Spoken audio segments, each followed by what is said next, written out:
Karon mao ang ikapitong adlaw ang balaan, nga adlawng igpapahulay. Karon, gusto na kong ipaambit kaninyo ang pulong sa Dios, ubos sa sermon nga giulohan. Kinabuhi ug palibot ni Jesus. Sa dihang si Jesus niabot dinhi, sa kalibotan diha sa unod, ang mga relihiyosong lider ug ang mga tawo, misupak kaniya, migamit ug lain-laing mga akusasyon sa pagbutang-butang kaniya. Pinaagi sa nahitabo 2000 katuig na ang milabay, masabtan nato kun unsa nga matang sa kinabuhi ang gipuy-an, sa langit nung amahan ang sanghong, ug langit nung inahan bag-ong Jerusalem niining panahona. Atong pamalandongan nga sila nagkinabuhi sa ingon alang sa kaluwasan ug paghinulsol sa iyang mga anak nga makasasala.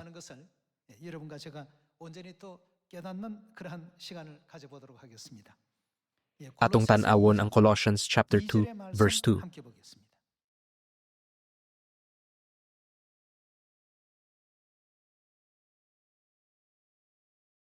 Gihimo ko kini aron madasig sila, nga mahugpong sa gugma ug makabaton sa tanang kabulahanan, nga ikahatag sa matuod nga kahibalo.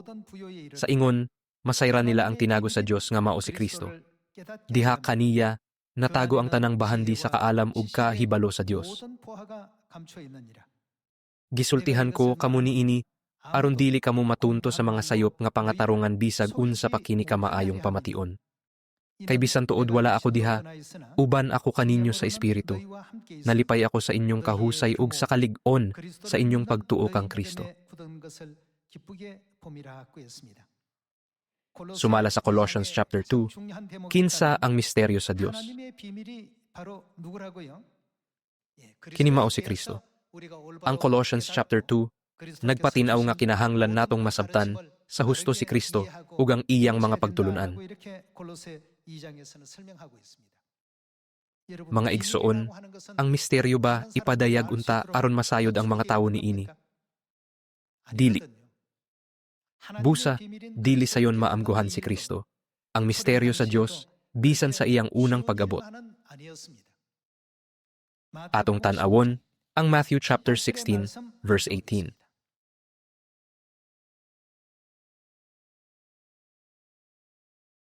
Chapter 16 verse 18. Busa sultihan ko ikaw. Ikaw si Pedro ug ibabaw ni ining bato, tukoron ko ang akong simbahan ug bisan gani ang kamatayon dili gayud makabuntog ni ini. Ihatag ko kanimo ang mga yawi sa gingharian sa langit. Ang imong idili dinhi sa yuta, idili usab didto sa langit. Ug ang imong itugot dinhi sa yuta, itugot usab didto sa langit.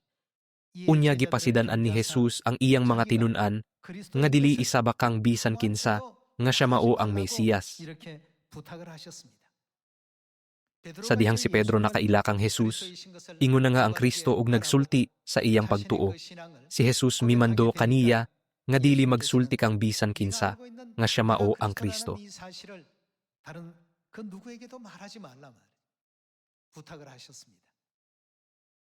Busa, sa dihang si Kristo niabot ni ining kalibutana, unsay iyang gibuhat? Siya niabot sa tago, gitago ang iyang pagkatawo. Ang kinabuhi ug palibot ni Kristo, nga miabot sa tago, dili sayon sabton ug dawaton sa tanang tawo. Kon atong pamalandongan ang kamatuoran, nga ang Dios niabot sa tago, nagsulob sa tolda sa unod, ug nagpuyo sa kinabuhi nga sama kanato, bisan pa sa mga kahimtang nga lisod, gayud dawaton. Atong masabtan nga sa luyo ni ini, ana ang dakong katuyuan sa Dios alang sa atong kaluwasan.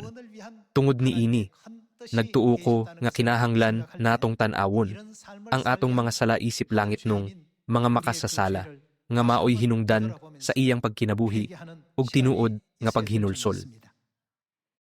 Unya, kinsa si Jesus nga niabot sa kalibutan? Atong tan-awon ang Isaiah chapter 9.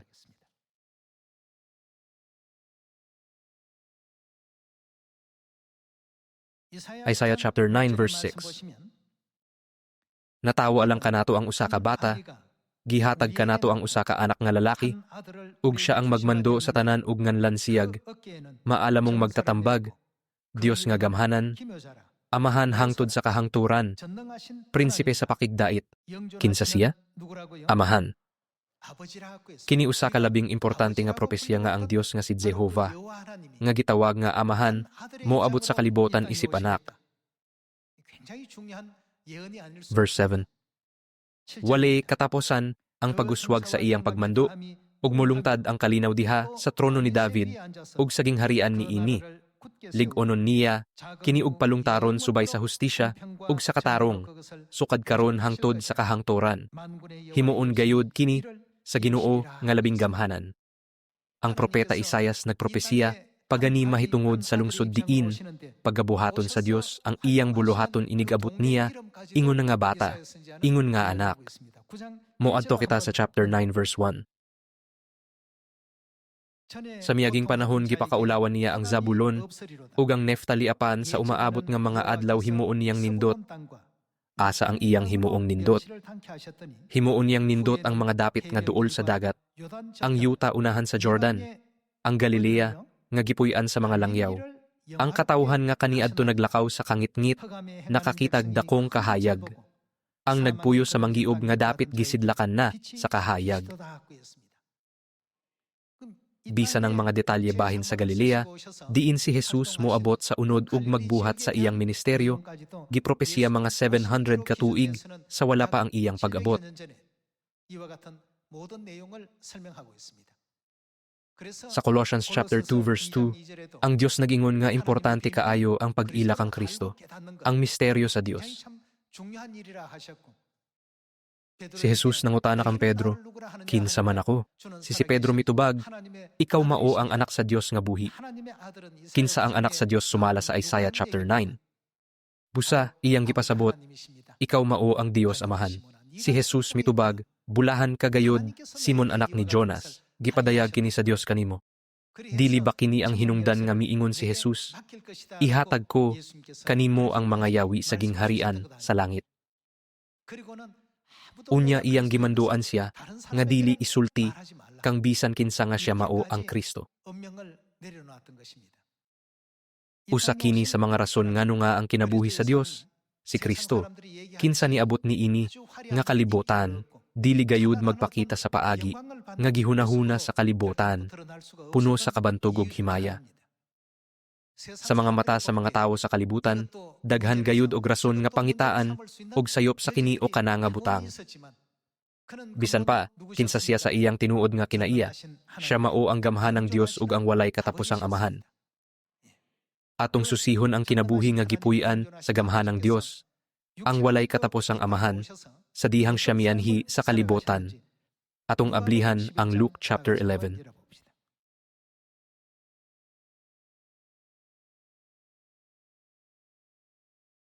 Sa verse 37, gidapit sa Pariseo si Jesus sa panihapon.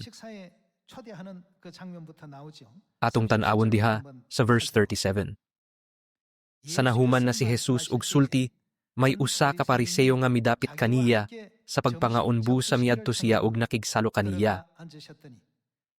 Natingala ang Pariseo sa pagkamatikod niya nga wala manghunaw si Jesus sa wala pamukaon. Tungod ni ini miingon ang Ginoo kaniya, kamong mga Pariseo naghinlo sa gawas nga bahin sa tasa ug plato apan, ang sulod ninyo puno sa pagpanikas ug kadautan. Mga buang, dili ba ang Dios nga maoy nagbuhat sa gawas nga bahin mao usab ang nagbuhat sa sulod? Apan ihatag ang anaa sa inyong mga tasa ug plato ngadto sa mga kabus ug mahinlo ang tanan alang kaninyo.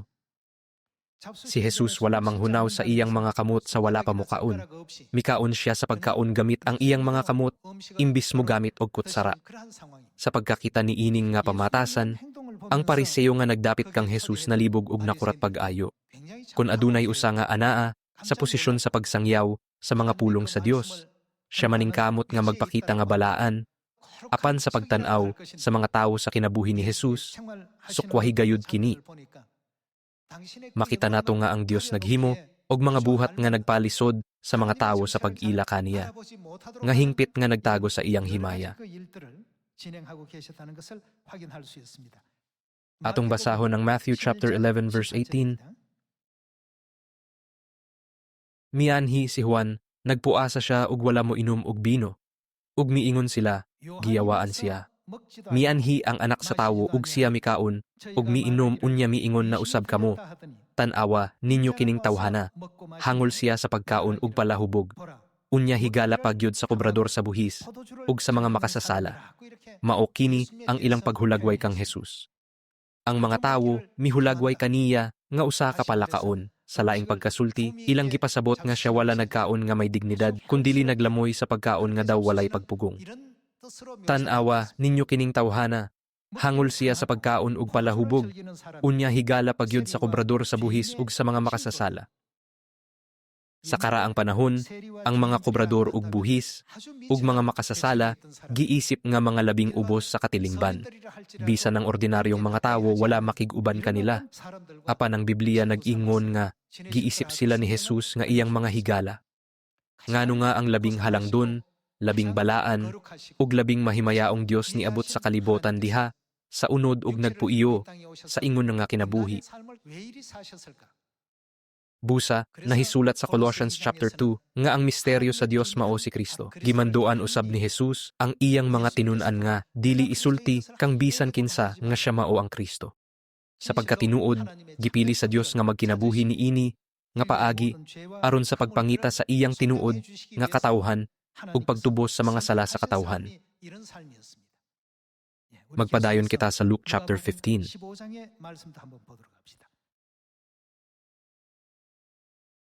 Tanawon nato ang Luke chapter 15 verse 1. Usa niya na kahigayon may daghang mga kobrador sa buhis ug mga makasasala nga miadto kang Jesus aron pagpamati kaniya. Unya ang mga Pariseo ug ang mga magtutudlo sa balaod nagbagulbol nga nag-iingon. Kining tawhana nag-abi-abi sa mga makasasala ug nakigsalo pagani kanila sa pagpangaon. Niadtong panahona, ang mga Pariseo ug ang mga magtutudlo sa balaod nagpakaaron ingnon nga balaan. Apan si Jesus midawat sa mga kobrador ug buhis ug sa mga makasasala ug mikaon uban kanila.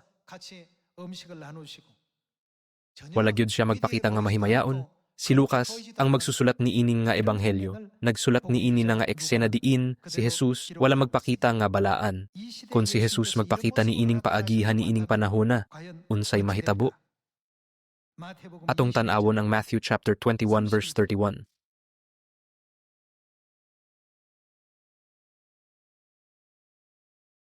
Kinsa man sa duha ang mituman sa buot ipabuhat sa amahan, sila mitubag, ang magulang. Unya si Jesus miingon, sultihan ko kamo nga ang mga kobrador sa buhis ug ang mga daotang babayi una pang makadawat sa panalangin sa paghari sa Dios kay kaninyo. Si Jesus milibot, nagtudlo nga ang labing tinamay ug labing kabus nga mga tawo ni adtong mga adlaw mao ang unang makasulod sa gingharian sa Dios. Mga igsoon, huna-hunaa kini. Nganong si Kristo nagkinabuhi sa ingon niini, nagtago sa himaya sa Dios? Sa dihang atong pamalandongan kining butanga, atong masabtan nga ang Dios mipuyo niini, nga kinabuhi alang sa kaluwasan sa katawhan, nga mao ang atong kaluwasan.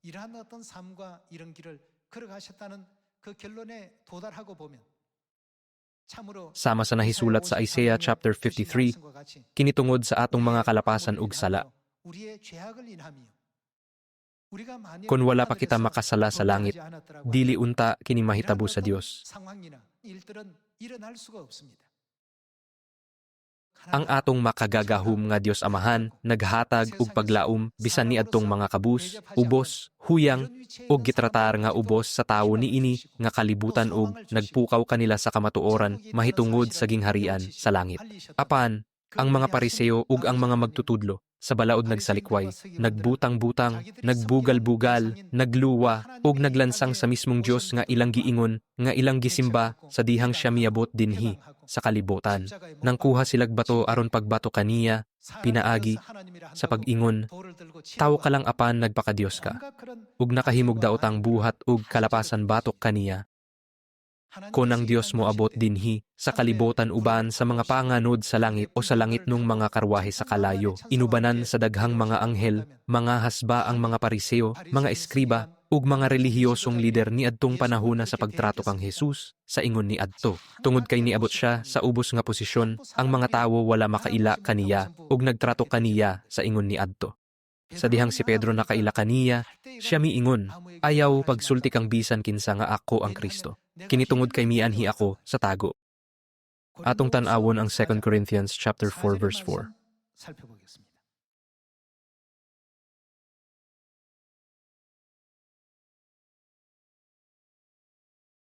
Atong tanawon ang chapter 4 verse 4. Dili sila motuo ni ini, tungod kay gibutaan man sa Dios ni ining kalibutana, ang ilang mga hunahuna. Busa dili sila makakita sa kahayag sa maayong balita, mahitungod sa himaya ni Kristo, nga mao ang sibo nga. Kinsa siya? Nga dagway sa Dios. Si Kristo mao ang Dios. Sumala sa Isaiah chapter 9, siya mao ang gamhan ng Dios. Ug unsa pa, amahan nga walay kataposan. Dili ba kinigi propesya sa Isaiah chapter 9 nga siya moanhi aron pagpasidungog sa Galilea ug pagdanag sa usa kadakong kahayag. Mopadayon ta sa verse 6. Ang Dios nga miingon, gikan sa kangitngit modanag ang kahayag, mao ang Dios nga nagpadanag sa iyang kahayag sulod sa atong kasing-kasing, aron paghatag kanato sa kahibalo mahitungod sa himaya sa Dios nga nagdanag diha sa nawong ni Kristo.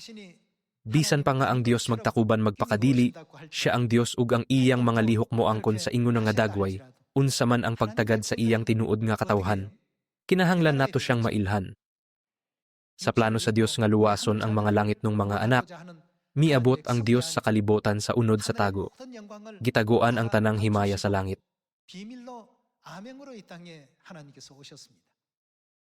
Niadtong panahona, adunay mga tawo nga nakaila sa Dios ug mga tawo nga mitalikod kaniyaya. 5,000 ka mga tawo ang misunod kaniya, apan unsa may giingon sa John chapter 6 verse 66 nga ilang gibuhat. Daghan sa iyang mga tinun-an ang mitalikod.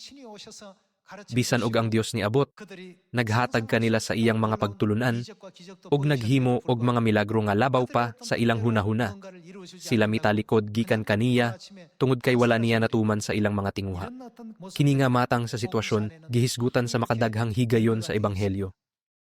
Unsa man ang kahimtang sa panahon ni Jesus ug unsa ang klase sa kinabuhi nga iyang gipuy-an sa dihang niabot siya sa kalibutan. Bisan pa ni Ana, si Pedro, Juan, ug Santiago, misunod sa mga pagtulunan ni Hesukristo ug nagpabilin uban kaniya hangtod sa katapusan. Busa si Jesus miingon, dili ba ako ang nagpili kaninyo? Atong makita ang senaryo sa kalipay ni Jesus diha sa John chapter 6. Niini nga panahon, kon si Jesus niabot aron pagtudlo kanato, kita tingali maghunahuna nga moingon, Amen, ug mosunod kaniya usa ka 100%. Apan dili kini ang kahimtang. Atong tan-awon ng John chapter 6 verse 66.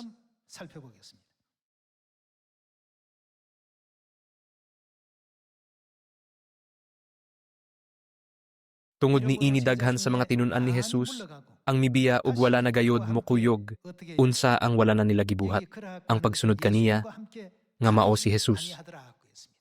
Sa dihang si Jesus miingon, ang naghatag og kinabuhi mao ang Espiritu sa Dios ug dili kini mahimo sa unod, ayaw kamo paghago alang sa pagkaon nga madaot kundi sa pagkaon nga mulungtad ngadto sa kinabuhing walay katapusan. Sila miingon, kini usa ka lisod nga pagtulunan, kinsay makadawat niini ug gibiyaan siya. Bisan tuod ang makagagahom nga Dios niabot niining kalibutan na diha sa unod ug mitudlo kanila, daghang mga tawo ang mibiya kaniya. Verse 67. Busa miingon siya sa 12 katinun-an, ug kamo mobiya ba usab kamo kanako. Si Simon Pedro mitubag kaniya, Ginoo, kinsa may among kapaingnan, anaa kanimo ang mga pulong nga naghatag og kinabuhing walay kataposan, nagtuo kami og nasayod nga ikaw mao ang balaan nga mianhi gikan sa Dios. Kadtong nakaila kang Jesus, sa husto nagsunod sa iyang mga pagtulon-an hangtod sa kataposan, apan ang ordinaryong mga tawo nga wala. Mibiya, kaniya, dili ba kini nagpasabot nga dili sayon alang sa ordinaryong mga tawo, nga masabtan og dawaton og ilhon siya isip Dios.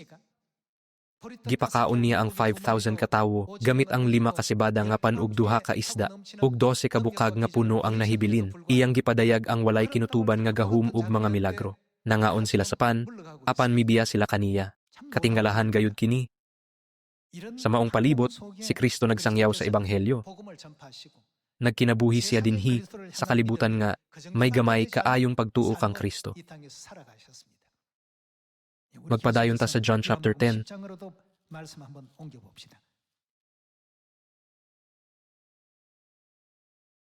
John chapter 10, verse 30.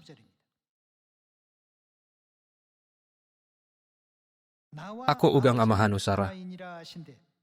Unya ang mga tawo mipunit na usab ug mga bato aron pagbatok kaniya.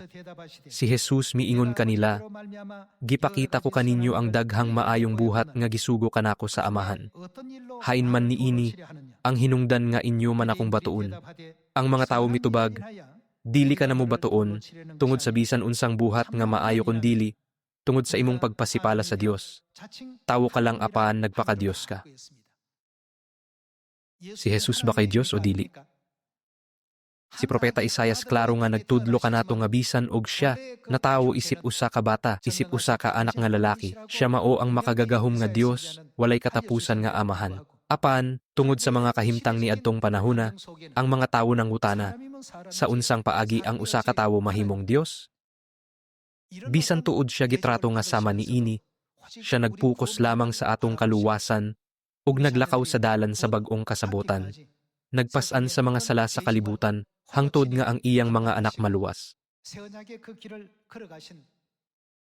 Dili gayud nato kalimtan ang grasya sa Dios, gugma, sakripisyo, ug debosyon.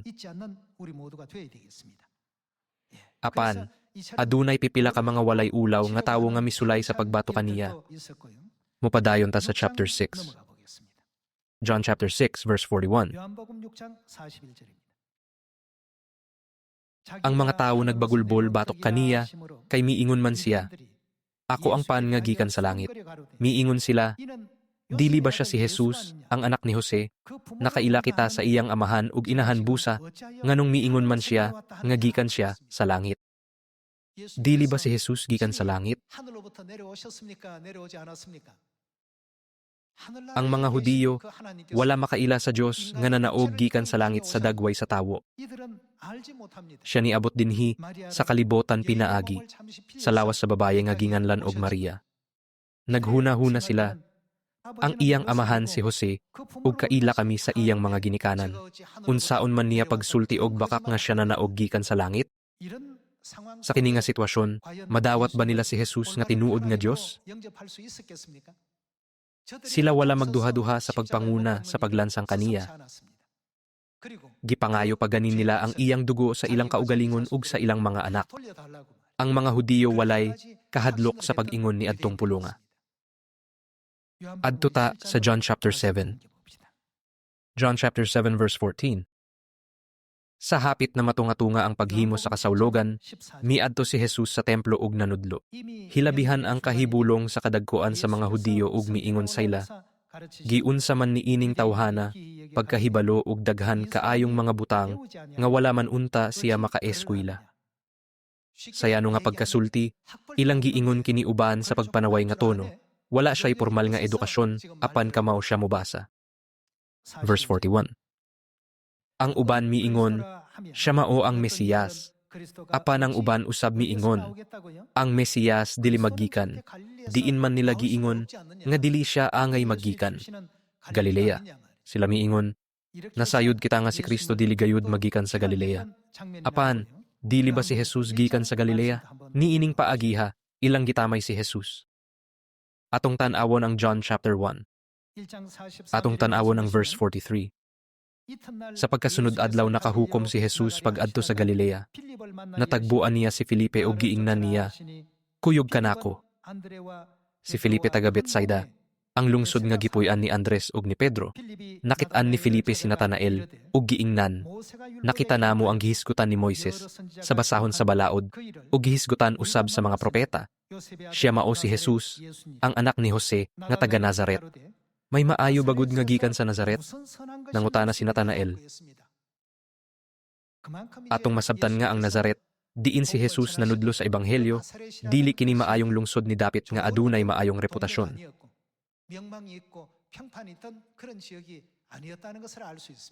Aduna ba'y maayo nga mahimong gikan sa Nazaret?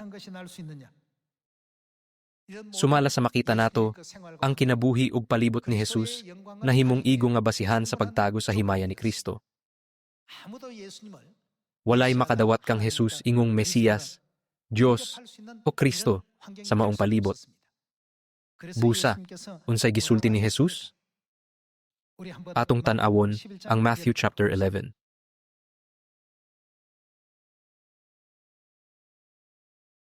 Matthew chapter 11 verse 2. Sa pagkadungog ni Juan nga magbubunyag nga didto sa bilangguan mahitungod sa gihimo ni Kristo, gipaadto niya ang pipila sa iyang mga tinun-an ngadto kang Jesus. Ug nangutana sila kaniya, sultihi kami, ikaw ba ang giingon ni Juan nga moanhi? O magpaabot pa ba kamiglain? Si Jesus mitubag, pamauli kamo ug suginli si Juan sa inyong nadungog ug nakita, ang mga buta nakakita, ang mga bakol nakalakaw, ang mga sanlahon na nga ayo, ang mga bungol nakadungog, ang mga minatay na nga banhaw ug ang maayong balita, gisangyaw ngadto sa mga kabos. Bulahan kadtong wala magduha-duha kanako. Ang pagkapandol nagpasabot og pagkahulog. Unsa man ang wala na pandol o wala mawala sa pagtuo tungod kang Jesus, bulahan sila. Bisan pa nga si Jesus niabot sa kalibutan isip misteryo sa Dios, bisan pa niining tanan nga mga kahimtang, si Pedro ug ang mga tinunan na kaila kaniya, misimba kaniya sa tibuok nilang kasing-kasing, ug makugihon nga nagsangyaw sa iyang mga pagtulunan sa mga katawhan. Apan, tanawa ang kahimtang sa tanan. Sa Acts chapter 24, atong makita ang kahimtang sa unang simbahan, nga giakusahan sa mga tawo ang kadtong mituo kang Jesus, nga sekta sa Nazareno. Ang mga Hudiyo adunay na andan nga ipagawas ang usa ka makasasala panahon sa kasawlogan. Naghuna-huna si Pilato.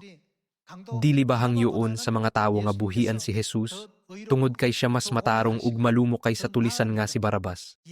Siya nangutana kanila, kinsa sa duha ang gusto ninyong buhian nako, si Jesus o si Barabas? Apan ang tanan miinggon, buhi si Barabas. Nisinggit sila, ilansang si Jesus. Kinsa ang nagmugna ni ining tanan?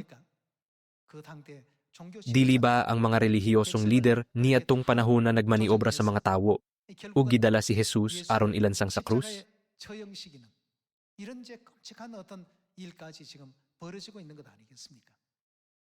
Samtang nagpasan si Jesus sa krus, giinsulto siya sa mga tawo sa walay pagduha-duha. Ang mga sundalo nagripa aron sa pagbahin-bahin sa iyang sapot. Ang uban giluwaan siya. Ang uban gitaptapan ang mga mata o gisumbag siya sa ilang mga kumo.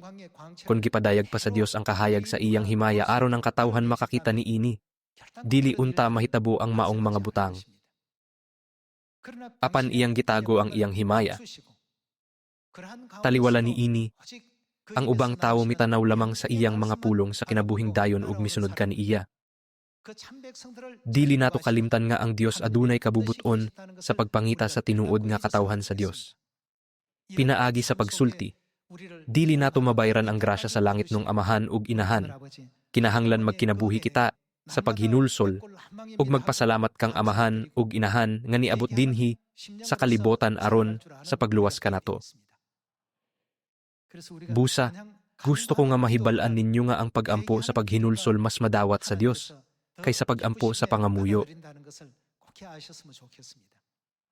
Palihug buhata kini, palihug buhata ka na. Siyempre, kining tanan mga pag-ampo. Kung huna-hunaon na to nga ang Dios, nga wala gani magkinahanglan sa pagbuhat sa ingon nga tahas, posisyon o katungdanan, mipili sa paglakaw ni ini ang adalan tungod kanato, kita mo bati og lawom nga paghinulsol og kasubo. Nakasala kita sa atong langit nung mga ginikanan sa langit og gisubli dinhi sa kalibotan nga nakapasakit kanila pag-usab.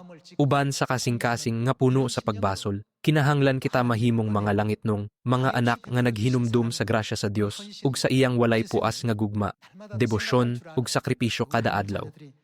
Ang paagi sa pagtanaw sa mga tawo sa Church of God karon sa kapanahunan sa Espiritu Santo dili lahi sa paagi sa pagtanaw sa mga tawo sa unang simbahan.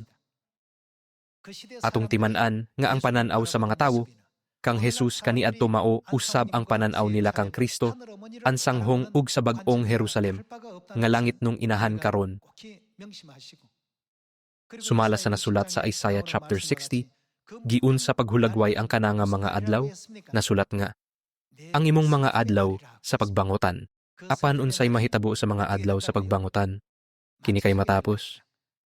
Atong balikon ang mga pulong nga nag-ingon, kon ang mga adlaw sa pagbangutan matuman, ang mga anak makabalik sa gingharian sa langit. Isaiah chapter 60. Atong tanawon ang Isaiah chapter 60 verse 20. Dili na mo salop ang inyong adlaw ingon man ang inyong bulan, kay ang Ginoo mao naman ang inyong kahayag, hangtod sa hangtod, ug matapos na unya ang inyong pagbangutan. Unsay mahitabo sa imong mga adlaw sa pagbangutan? Matapos? Kinsa ang pasabot sa pulong nga inyong dinhi? Tungod kay ang Isaiah chapter 60, naghulagway sa umaabot nga himaya sa Jerusalem, ang inyong mga adlaw sa pagbangutan, nagpasabot sa mga adlaw sa pagbangutan nga kinahanglang agian ni Jerusalem. Unya ang inyong pagbangutan, unsay mahitabo kanila? Matapos? Hangtod mo abot ang panahon nga, matapos na unya ang inyong pagbangutan, adunay dili mo tuo kay Jerusalem. Magduha-duha mahitungod kaniya, magbudhi kaniya, ug magpugong kaniya. Ang kahimtang sa panahon sa Espiritu Santo, walay kalainan sa kahimtang sa panahon sa anak. Kung gipakita sa Dios ang iyang himaya, walay tawo nga mopataas sa ulo at tubangan sa langit nung amahan, ug langit nung inahan. Alang kang kinsa mo lahutay ang Jerusalem sa mga adlaw sa pagbangutan. Hangtod mo abot ang katapusan sa mga adlaw sa kasubo nga gihimo sa iyang mga anak.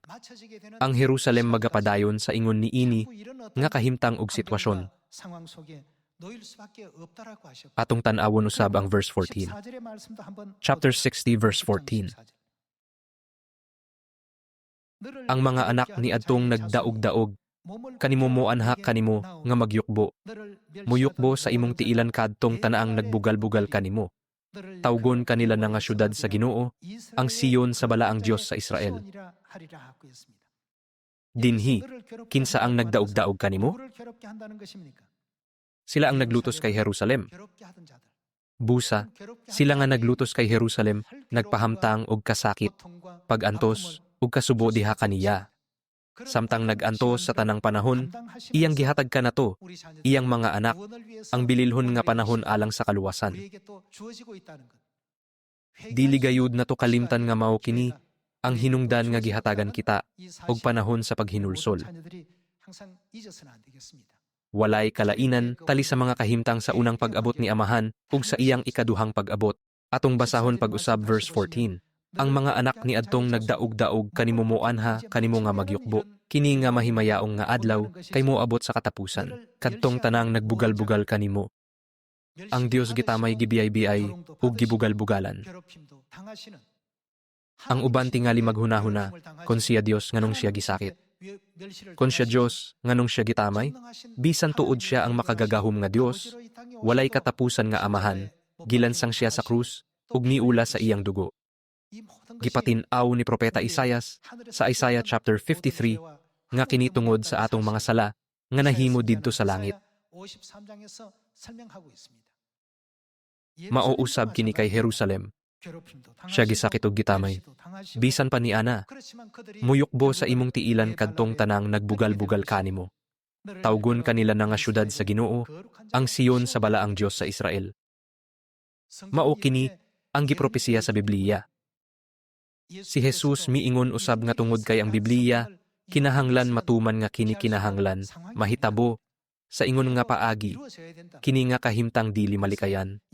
Busa, kung maghunahuna kita, para kang kinsa, sila milahutay sa ilang pag-antos, kasakit, pagtamay, ug pagdaot, angay nga ato silang pasalamatan ug himayaon, pag-usab sa sakripisyo, debosyon, ug gugma sa langit nung amahan ug inahan. Dili gayud nato talikdan ang ilang sakripisyo. Ang Dios nga nanalipod kanato sa ingon nga kahimtang mao ang atong mahimayaong amahan ug mahimayaong inahan. Naglaom nga dili mawala ang atong pagtuo hangtod sa katapusan ug mobalik dayon sa walay katapos ang gingharian sa langit. Gusto na kong tapuson ang sermon karon. Daghang salamat.